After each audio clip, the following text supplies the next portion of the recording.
সংবাদ সবাইকে স্বাগত জানাচ্ছি। আমি ফিরোজ তোহা। শুরুতেই সংবাদ শিরোনাম জানিয়ে দেব এই মুহূর্তে হাতে পাওয়া সর্বশেষ গুরুত্বপূর্ণ আপডেট বাংলা সংবাদ। শুরুতেই থাকছে হাসিনা সরকারের পতন হয়েছে তার অত্যাচারের কারণে। নীলফামারীর সৈয়দপুরে বৈষম্য বিরোধী ছাত্র আন্দোলনের অন্যতম সমন্বয়ক ও জুলাই স্মৃতি শহীদ ফাউন্ডেশনের সাধারণ সম্পাদক সার্জিস আলম বলেছেন, হাসিনা সরকারের পতন হয়েছে তার অত্যাচারের কারণে। এমন লজ্জাজনক পতন বাংলাদেশের ইতিহাসে কোনো প্রধানমন্ত্রী কিংবা সরকার প্রধানের হয়নি। আগামীতেও এমন ঘটনার অবতারণা বাংলাদেশের মাটিতে আর হবে না। এবারে জানাবো -2 ষড়যন্ত্র করে লাভ নেই। বিএনপির আইন বিষয়ক সম্পাদক ব্যারিস্টার কায়সার কামাল বলেছেন, -2 ষড়যন্ত্র করে লাভ হবে না। ইতিমধ্যেই প্রমাণিত হয়েছে খালেদা জিয়া এবং তারেক রহমান বাংলাদেশের রাজনীতিতে অপরিহার্য। পতিত স্বৈরাচার তাদের শাসনামলে দেশ থেকে হাজার কোটি টাকা বিদেশে পাচার করেছে। পাচারকৃত টাকা দিয়ে তারা এখন দেশে বিদেশে বসে বসে দেশকে অস্থিতিশীল করবার চক্রান্তে লিপ্ত রয়েছে।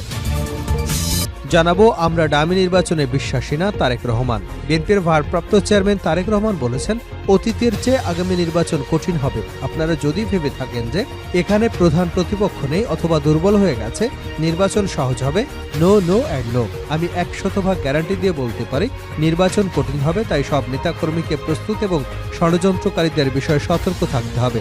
সবাই জনগণের সঙ্গে থাকুন। আমি ও ডামি নির্বাচনে বিশ্বাসী না, আমরা গণতন্ত্রে বিশ্বাসী।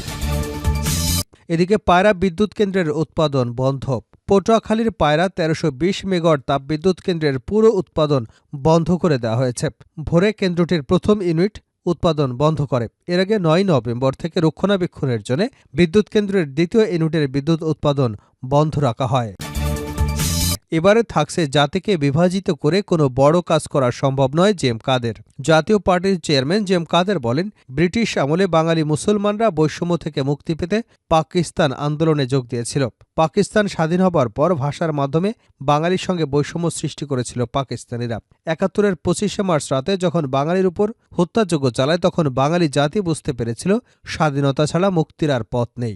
সেই সময় বাঙালিরা যদি সাহস দেখাতে না পারত তাহলে ইতিহাস থেকে হয়তো বাঙালি জাতি নিশ্চিহ্ন হয়ে যেত। তাই 71কে বাদ দিয়ে কোনো মুক্তিযুদ্ধের কথা বলতে পারবেন না। এবং সর্বশেষ জানাবো ভয়াবহ আন্তর্জাতিক সংবাদ। আসাদের এক গণকবরেই 1 লাখ লাশ। সিরিয়ার রাজধানী দামেস্কের উপকণ্ঠে একটি গণকবরে অন্তত 1 লাখ মানুষের লাশ রয়েছে। ক্ষমতাচ্যুত প্রেসিডেন্ট বাশার আল আসাদের আমলে এসব মানুষকে হত্যা করা হয়েছিল। যুক্তরাষ্ট্রভিত্তিক পর্যবেক্ষক সংস্থা সিরিয়ান ইমার্জেন্সি টাস্কফোর্স এমনটাই দাবি করেছে। মঙ্গলবার আল জাজিরার প্রতিবেদনে এসব চাঞ্চল্যক খবর উঠে এসেছে। এতক্ষণ শিরোনাম শুনছিলেন, এবার বিস্তারিত। প্রিয় দর্শক, আপনি যদি এই চ্যানেলে নতুন হয়ে থাকেন, ভিডিওটি দেখতে দেখতে চ্যানেলটি সাবস্ক্রাইব করে আমাদের সঙ্গে থাকুন। আর এই ভিডিও সম্পর্কে আপনি আপনার মূল্যবান মতামতটি কমেন্ট বক্সে জানিয়ে দিন। আর হ্যাঁ প্রিয় দর্শক, জানিয়ে দিন ভিডিওটি কোথা থেকে দেখছেন। হাসিনা সরকারের পতন হয়েছে তার অত্যাচারের কারণে সার্জিস আলম। নীলফামারী সৈয়দপুরে বৈষম্য বিরোধী ছাত্র আন্দোলনের অন্যতম সমন্বয়ক ও জুলাই শহীদ স্মৃতি ফাউন্ডেশনের সাধারণ সম্পাদক সার্জিস আলম বলেছেন, হাসিনা সরকারের পতন হয়েছে তার অত্যাচারের কারণে। এমন লজ্জাজনক পতন বাংলাদেশের ইতিহাসে কোনো প্রধানমন্ত্রী কিংবা সরকার প্রধানের হয়নি। আগামীতেও এমন ঘটনার অবতারণা বাংলাদেশের মাটিতে হবে না। তিনি বলেন, এতদিন মহান বিজয় দিবস ছিল আওয়ামী লীগের বিজয় দিবস। বিজয় দিবসে শুধুমাত্র 2টি গান বাজত, যা আপনারা সবাই জানেন। বিজয় দিবস, স্বাধীনতা দিবস, সংবিধান, রাষ্ট্র কারো কোনো একক দল, ব্যক্তি কিংবা পরিবারের হতে পারে না। কিন্তু ফ্যাসিস্ট আওয়ামী লীগ সরকার এসব নিজের পারিবারিক সম্পদ বলে মনে করেছিল। গত 16 বছরে আমরা কেউ এসবের বিরুদ্ধে কথা বলতে পারিনি। যারাই এসবের বিপক্ষে কথা বলেছেন তাদের গুমখুন হত্যা করা হয়েছে, এমনকি মামলা হামলা এবং নির্যাতনের শিকার হতে হয়েছে। বিকেলে নীলফামারী সৈয়দপুরে মহান বিজয় দিবস এবং জুলাই অগাস্ট গণঅভ্যুত্থানের উপলক্ষে আয়োজিত মত বিনিময় সভা, চিত্রাঙ্গন, কবিতা আবৃত্তি এবং রচনা প্রতিযোগিতার পুরস্কার বিতরণী অনুষ্ঠানে প্রধান অতিথির বক্তব্যে এসব কথা বলেন তিনি। শহরের বিমানবন্দর সড়কের অফিসার্স কলোনি, 5 স্টার মাঠে বৈষম্য বিরোধী ছাত্র আন্দোলন সৈয়দপুরের উদ্যোগে মত বিনিময় সভা এবং পুরস্কার বিতরণী অনুষ্ঠানের আয়োজন করা হয়। গত 15 ডিসেম্বর গুম কমিশনের একটি রিপোর্ট এসেছে। সেখানে বলা হয়েছে, যারা খুনি হাসিনা রেজিমের বিরোধিতা করেছেন তাদের গুম করা হয়েছে, টর্চার সেলে নিয়ে নির্যাতনের মাধ্যমে খুন করা হয়েছে।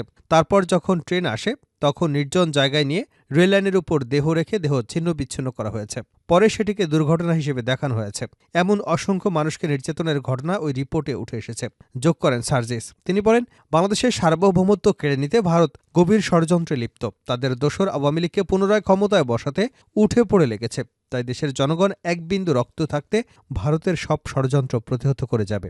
আগামী দিনে আমাদের লড়াই হবে কঠিন, দীর্ঘ সময়ের। ভারতের তাবেদারি বাংলাদেশের জনগণ করে না, আগামীতেও করবে না। -2 ষড়যন্ত্র করে লাভ নেই। বিএনপির আইন বিষয়ক সম্পাদক ব্যারিস্টার কায়সার কামাল বলেছেন, -2 ষড়যন্ত্র করে লাভ হবে না।